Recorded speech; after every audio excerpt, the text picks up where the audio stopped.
चलिए दोस्तों, हम पिछले क्लास में 1.1 के 11 नंबर तक क्वेश्चन तक कर चुके हैं। अब हम इससे आगे चलेंगे। तो देखिए, 11 नंबर क्वेश्चन तक कर चुके हैं। तो अब हम आगे चलेंगे 12 नंबर क्वेश्चन पर। देखिए, 12 नंबर क्वेश्चन है, ऐसा पूर्णांक युग्म लिखिए जिनका योग कितना हो, -8 हो। तो यदि हम -5 में -3 को जोड़ते हैं तो क्या होगा, माइनस से -8 उड़ता है। समझ में आ गया। तो यही लिखेंगे कि -5 प्लस में -3 का योग करेंगे तो कितना पूरेगा, -8। इसी प्रकार देखिए, कहता है कि ऐसा पूर्णांक युग्म लिखिए जिसका अंतर -18 हो। तो -20 में अगर +2 जोड़ दे तो उसका अंतर कितना होगा, -18। अंतर मतलब कथी, बड़का में से छोटका को घटाएंगे तो वो क्या होना चाहिए, अंतर -18 पूरना चाहिए। तो देखिए कितना है, -20 है, -20 कर्जा में है और इसको प्लस में 2 दे दिए, यानी कर्जा वाला को 2 रुपया दे दिए तो क्या बचेगा, फिर भी कर्जा में 18 को बचेगा ना। तो यहाँ पर क्या हो जाएगा, -18। इसी प्रकार देखिए, क्वेश्चन है कि योग 0 होना चाहिए, यानी दो ऐसा पूर्ण कि योग लिखिए जिसका योग कितना हो, 0।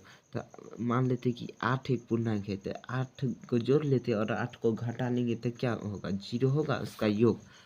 समझ में आ गया। यही क्या हो गया, हमारा पिछला 1.1 समाप्त हुआ। 1.1 का पूरा क्वेश्चन समाप्त हो गया। अब हम उससे आगे पढ़ेंगे। समझ में आ गया। टॉपिक का नाम है पूर्णांकों का गुना। अंग्रेजी में बोलते हैं मल्टीप्लिकेशन ऑफ इंटीजर, यानी पूर्णांकों का गुना। हम पूर्णांकों का गुना कैसे करेंगे, तो देखिए इसके लिए कुछ गुण पढ़ना पड़ेगा। समझ में आ गया। पहला गुण है धनात्मक पूर्णांक का धनात्मक पूर्णांक से गुना। जब दो धनात्मक पूर्णांक होगा तो उसको धनात्मक पूर्णांक से ही किस प्रकार गुना करेंगे। तो देखिए, गुना करने का हम बतलाते तरीका। तो देखिए, यहाँ पर लिखा हुआ है धनात्मक पूर्णांक का धनात्मक पूर्णांक से गुना। जो जब दो पूर्णांक, जब यानी यहाँ पर जो लिखा गया गलती से लिखेंगे, जब दो धन पूर्णांक को आपस में गुना किया जाता है तो एक धन पूर्णांक ही प्राप्त होता है। जैसे में देखिए, यहाँ पर +4 है और गुना में कितना है, +5 है। ये दोनों को गुना करेंगे तो कितना प्राप्त होगा, प्लस में 20 प्राप्त होता है। यानी दो धन पूर्णांक का गुना हमेशा धनात्मक पूर्णांक ही होता है। समझ में आ गया। जैसे में 8 देखिए, और +8 को +2 से गुना करते तो +16 होता है। इसी प्रकार +1 को +20 से गुना करते तो +AB होता है। यानी दो धनात्मक पूर्णांक का गुना हमेशा धनात्मक पूर्णांक ही होता है। समझ में आ गया। अब आगे क्वेश्चन, धनात्मक पूर्णांक का ऋणात्मक पूर्णांक से गुना। जब कोई धनात्मक पूर्णांक होगा तो उसको ऋणात्मक पूर्णांक यानी माइनस वाला पूर्णांक से गुना करेंगे तो कितना होगा। जब दो धनात्मक पूर्णांक और ऋणात्मक पूर्णांक को गुना करते हैं तो हमें ऋणात्मक पूर्णांक ही प्राप्त होता है।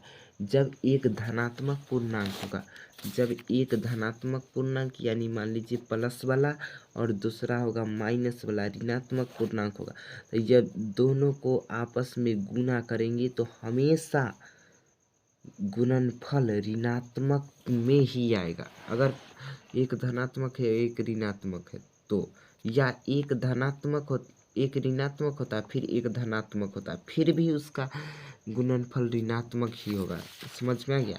यहाँ पर लिखा हुआ है जब दो धनात्मक पूर्णांक और ऋणात्मक पूर्णांक को गुना करते तो हमें ऋणात्मक पूर्णांक ही प्राप्त होता है। जैसे -a को +b से गुना करते हैं, क्या प्राप्त होता है, -ab।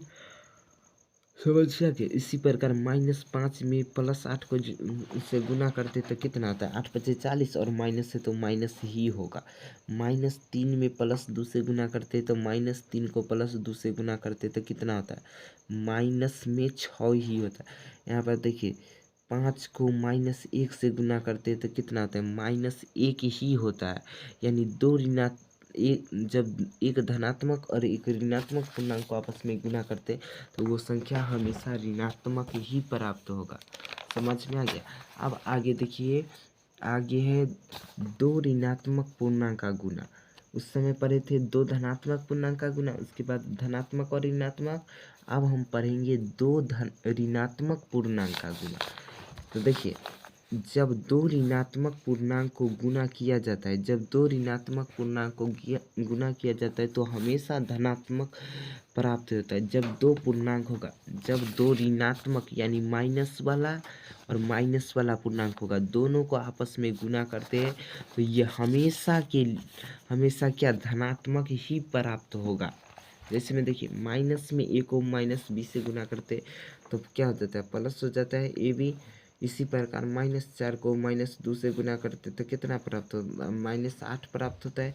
इसी प्रकार देखिए, -8 को -6 से गुना करते हैं तो कितना प्राप्त होता है, -48 प्राप्त होता है। समझ में आ गया। नोट में लिखा हुआ है, जब दो या दो से अधिक ऋणात्मक पूर्णांक का गुना करते हैं और यदि ऋणात्मक सम बार होता है, जब दो से ज़्यादा ऋणात्मक पूर्णांक को गुना करते हैं, जैसे मान लो जैसे 3 गो ऋणात्मक पूर्णांक होगा, अगर आपस में इसको गुना करते हैं, अगर आपस में गुना करते हैं ये तीनों को, तो क्या होगा कि